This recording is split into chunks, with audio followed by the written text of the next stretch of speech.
Top headlines से प्रस्तुत करता आहेत राजयोग पेंट्स। खुशियां आपकी, रंग हमारे।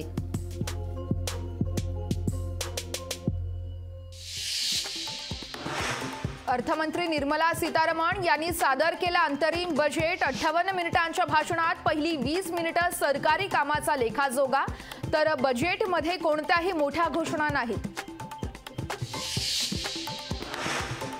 आयकर करदात्यांना कोणताही दिलासा नाही, टॅक्स स्लॅबमध्ये कोणतेही बदल नाहीत, निर्मला सीतारमण यांची मोठी घोषणा। 2047 ला विकसित भारताचं लक्ष्य, सगळ्यांना घर, प्रत्येक घरी नळाचं पाणी देण्याचं उद्दिष्ट, निर्मला सीतारमण यांची माहिती। लक्षद्वीपचा पर्यटनदृष्ट्या अधिक विकास करणार, पर्यटनाला चालना देण्यासाठी पायाभूत सुविधांची निर्मिती, निर्मला सीतारमण यांचं विधान। 11.8 कोटी शेतकऱ्यांना आर्थिक मदत दिली, शेतकरी केंद्रित अनेक योजना सरकारनं आणल्या, अर्थमंत्री निर्मला सीतारमण यांची माहिती। 25 कोटी लोकांना गरिबाच्या रेषेबाहेर काढलं, लोकांना आर्थिकदृष्ट्या सक्षम करण्यावरती सरकारचा भर, अर्थमंत्री निर्मला सीतारमण यांचं विधान। महिलांच्या विकासासाठी सरकार कटिबद्ध, 30 कोटी महिला मुद्रा योजनेच्या लाभार्थी, तर 1/3 महिलांना लोकसभेत आरक्षण देणार, निर्मला सीतारमण यांची घोषणा। जगातील अर्थव्यवस्थेला महागाई, चलनवाढीची समस्या भेडसावतीये, भारत अशा परिस्थितीत वेगवान प्रगती करतोय, निर्मला सीतारमण यांचं विधान। बजेटमध्ये विकसित भारताची गॅरंटी, अर्थसंकल्प विकसित भारताच्या 4 स्तंभांवर आधारित, पंतप्रधान नरेंद्र मोदींचं विधान। केंद्रानं सादर केलेला अर्थसंकल्प म्हणजे टोपी घालण्याचा प्रयत्न, तुमच्या फसव्या अर्थसंकल्पाची गरज नाहीये, उद्धव ठाकरे यांची अर्थसंकल्पावरती प्रतिक्रिया। भ्रष्टाचार करा, भाजपात या, काही होणार नाही, हीच का ती मोदी गॅरंटी, उद्धव ठाकरेंचा सवाल। अब की बार 400 पार, मग नितीश कुमार यांची गरज काय, उद्धव ठाकरेंचा सवाल, तर तुम्हाला चिरडणं हा सत्ताधाऱ्यांचा विकास, ठाकरेंची टीका।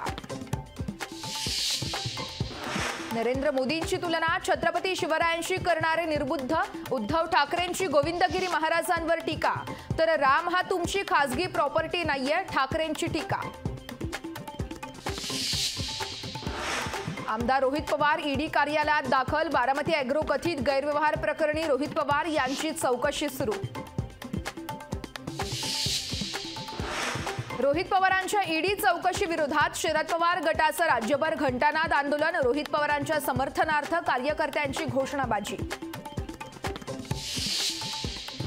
मुंबई महापालिकेचा अर्थसंकल्प उद्या मांडला जाणार, अतिरिक्त आयुक्त अश्विनी भिडे सादर करणार अर्थसंकल्प।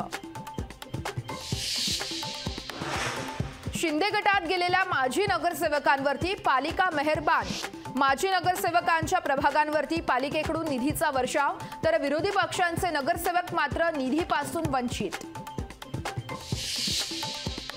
अध्यादेशाचं कायद्यात रूपांतर व्हावं म्हणून 10 तारखेपासून आमरण उपोषण करणार, मनोज जरांगे पाटील यांचा सरकारला इशारा। टॉप हेडलाइन्स से प्रस्तुत करता आहेत राजयोग पेंट्स। खुशियां आपकी, रंग हमारे।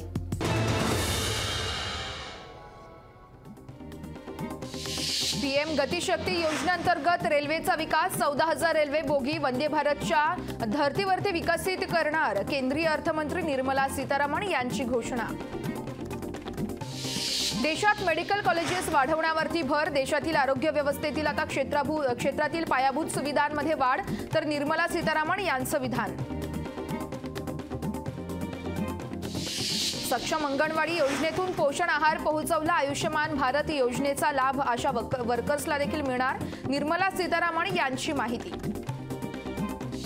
हवाई वाहतूक क्षेत्रात 1.3 कोटी प्रवाशांचा विमान प्रवास, 139 विमानतळांची उभारणी पूर्ण, निर्मला सीतारमण यांची माहिती। जलमार्गाद्वारे वाहतुकीत आता मोठ्या प्रमाणात वाढ, व्यापारात कोणतीही करवाढ किंवा करकपात नाही, निर्मला सीतारमण यांची वक्तव्य। जानेवारी महिन्यात जीएसटीचं विक्रमी संकलन. जानेवारीत जीएसटी मधून तिजोरीत 1.72 लाख कोटींची भर. रोहित पवारांच्या ईडी चौकशी विरोधात राष्ट्रवादी प्रदेश कार्यालयाबाहेर कार्यकर्त्यांचं उपोषण. कारवाई विरोधात राष्ट्रवादी शरद पवार गट आक्रमक. रोहित पवारांची दुसऱ्यांदा ईडी चौकशी. रोहित पवारांच्या समर्थनार्थ विठ्ठल मंदिरासमोर महाआरती, तर कार्यकर्त्यांची रोहित पवारांच्या समर्थनार्थ घोषणाबाजी. आर्यवैश्य कोमटी समाज आरक्षणासाठी आक्रमक. आरक्षणाच्या मागणीसाठी 3 आणि 4 तारखेला पंढरपुरात मेळावा. शरद पवार गटाचे माजी नगरसेवक पवनराजे राळेभात यांचा भाजपात पक्षप्रवेश. आमदार राम शिंदे यांच्या उपस्थितीत पक्षप्रवेश. ठेवीदारांच्या आंदोलन प्रकरणी इम्तियाज जलील यांच्यावर गुन्हा दाखल. जलील यांच्यासह 500 आंदोलकांवरती गुन्हे दाखल. लोकशाही मराठी ऐका, पहा, जागरूक रहा.